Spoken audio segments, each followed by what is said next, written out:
Hello, my fellow investors, and welcome back to another viewer requested fundamental analysis video.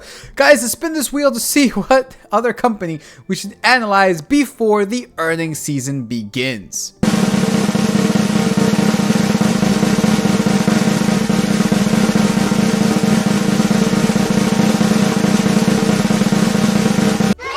And we got the company Affirm. Alright, I don't know if I'm going to be able to do this one because I don't know if we have a lot of data when it comes to this one. So this is going to be an interesting video. So shout out to, of course, Red Firefly one more time where he recommended Affirm. So, alright guys, let's take a look at Affirm and see what their fundamentals look like. And if at the current share price, this is looking like a buy. So with the said, let's get started with this analysis. Alright everybody, so here we have the company Affirm. Now, this one this one has quite an interesting story because as of 2020 and 2021, this was one of the hype ones. I do remember very vividly seeing a lot of people here on the YouTube space pumping this company. In fact, we can actually see that when we take a look at the graph. But before we actually get started on that, let us see what this company is all about, just for those of you who may not know.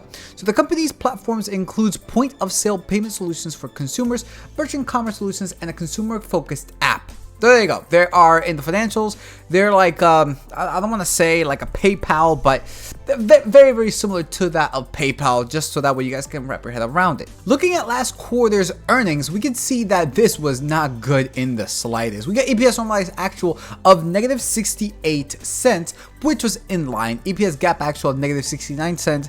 That was a beat by 14 cents, and a revenue of $445.83 million, which was a beat by $39.74 million. So right off the bat, guys, just looking at this, we can tell that, yeah, their net income is in the negatives, therefore, we're not going to get any PEs.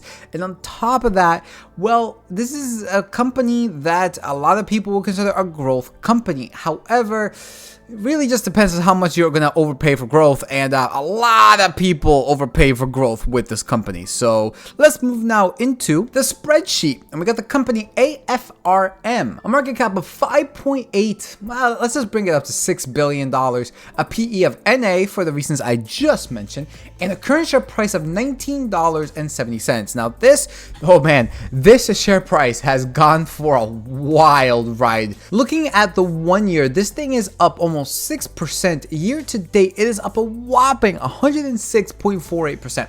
You're looking at this and you're like, well, this is looking great. Like, I mean, if you invested at the beginning of the year, you're up a tremendous amount. Except that if we take a look at the 5 year, yeah, take a look at this. So they had a massive pump as of February 2021, came down actually to around, what would be that price?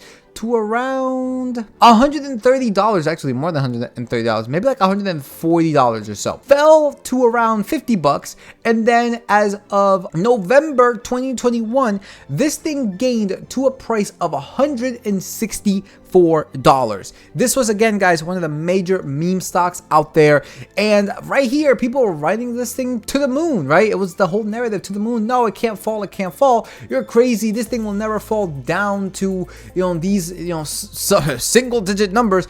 And then it just collapsed to the point where the 52-week low, it is $8.62, and the 52-week high, it is $25.63. So yeah, so much for to the moon, right? So much for to the moon.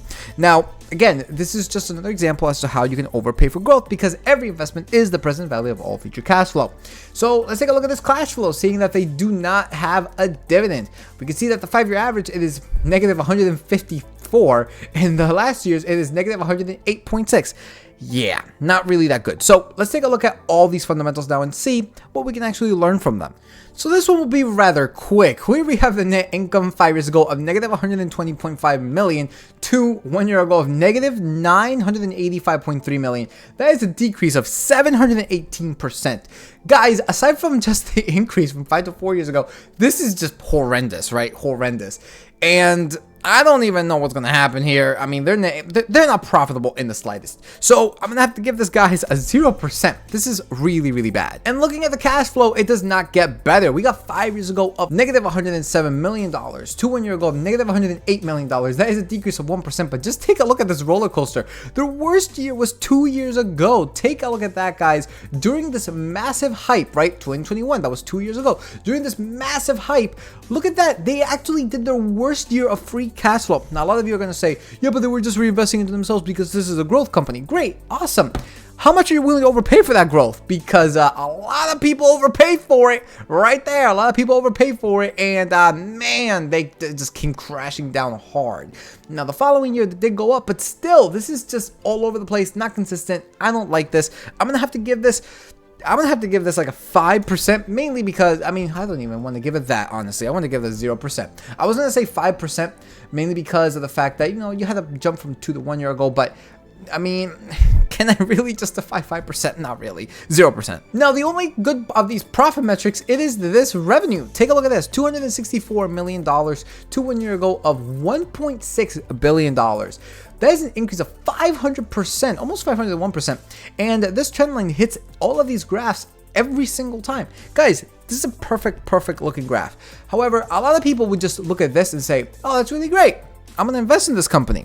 Not realizing that this and a bunch of other ones that we're going to cover in just 1 second are doing awful. So you can't just really go off of 1 or 2 metrics. You have to take the whole entire thing. And yes, I understand, you know, growth and all that stuff, but again, you can't just overpay for something, because when you overpay for something, you end up paying for a company $164 and then it crashes down to $8. So if you are in that position, I'm so terribly sorry, but I hope that this serves as an example as to what not to do for next time. So when it comes to this one, you know what, revenue, it's perfect. It's 100%. Really, it really is a great looking metric. Total assets minus the total liabilities isn't looking too bad either. We can see that, well, it's been kind of flat from 3 years ago to today. Massive jump, which I don't necessarily like, but overall, it's not looking too bad. Average total assets, it is $6 billion. Average liabilities is $3.77 billion. Doing this difference, we get $2.14 billion. I would say a solid, I would say a solid like 70%, maybe even a little bit higher, maybe a little bit lower, but I think 70 is perfectly fair. Now, looking at the cash flow minus the liabilities, this is not surprising in the slightest. Their cash flows all over the place, and if they really are a growth company, they're going to take on a ton of debt. So this is just consistently decreasing. The 1 year ago value, it is negative $5.73 billion, the average being negative 3. This is an easy 0%. Now, looking at the shares outstanding, we can see that 5 years ago, it was 47.3 million. To today of 296.8 million. There is an increase of 527.5%. And from the previous year to the current year, it is 3.27, and you can see that, I believe, so this is looking at the 2 year ago and the 1 year ago value. You can see that from 3 to 2 is also roughly around the same increase, maybe a little bit more, but majority of this share dilution came from 4 to 3 years ago, which is not really surprising because of COVID, but then they continue to do this. Now, my issue is that I don't care necessarily too much about this. I care more about from here onward.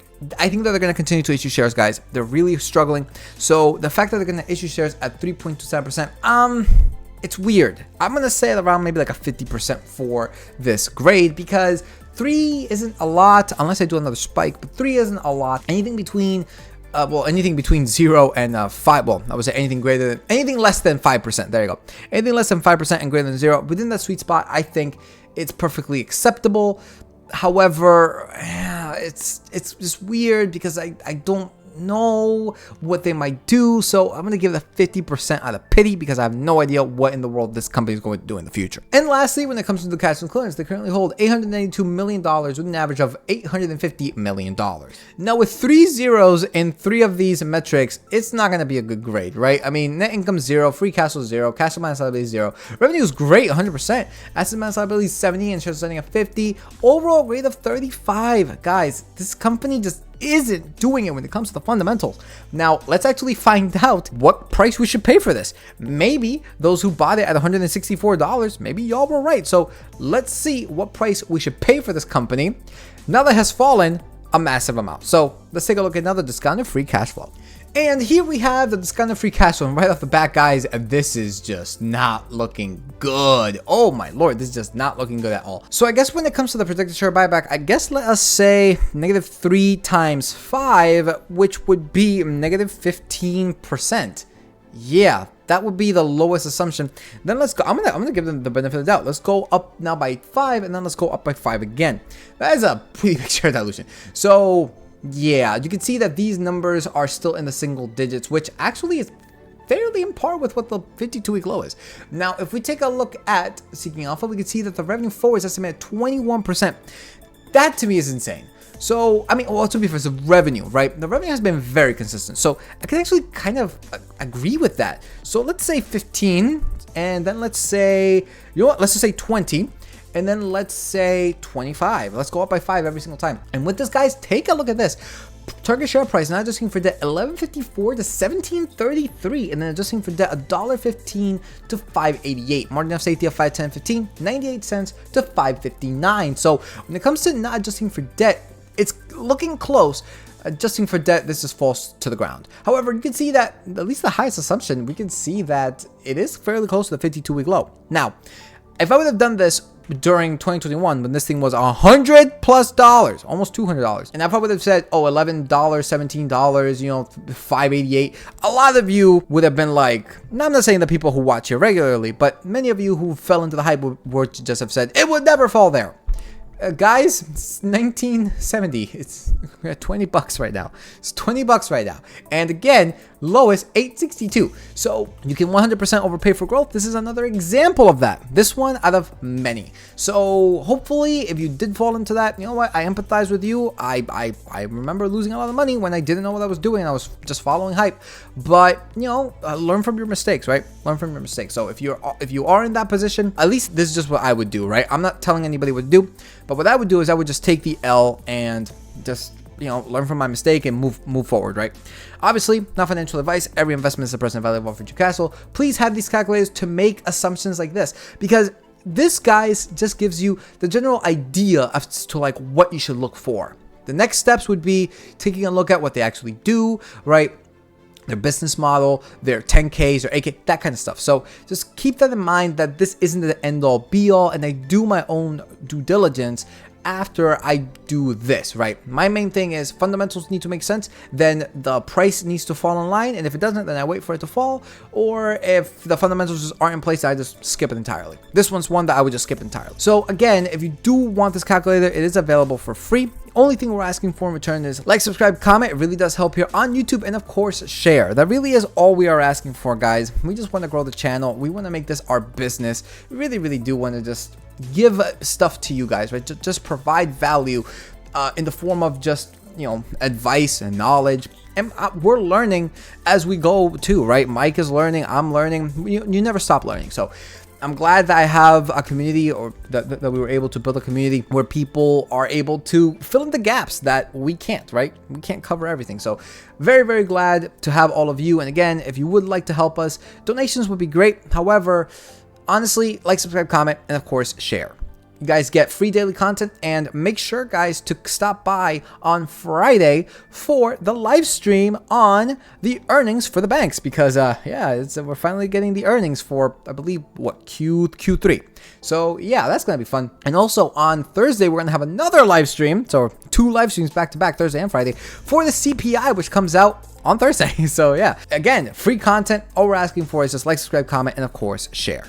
When taking a look at the options chains now for October 13th, 2023, we can see that on the put side, there's a little bit here. You know, strike of $19.50, you get $50. Strike of $19, you get $30. However, when it comes to the call side, this is actually looking a whole lot better. A strike of 20, you got 46, and a strike of 20.5, you get $29. So here's a few of the options chains for Affirm. All in all, thank you so much for the recommendation. Yeah, I mean, it's a company that, what do you want me to say? It's majorly hyped. A lot of people would say, no, it would never fall. A lot of people got a lot of hate back in 2021 saying that it would fall, that it needs to fall.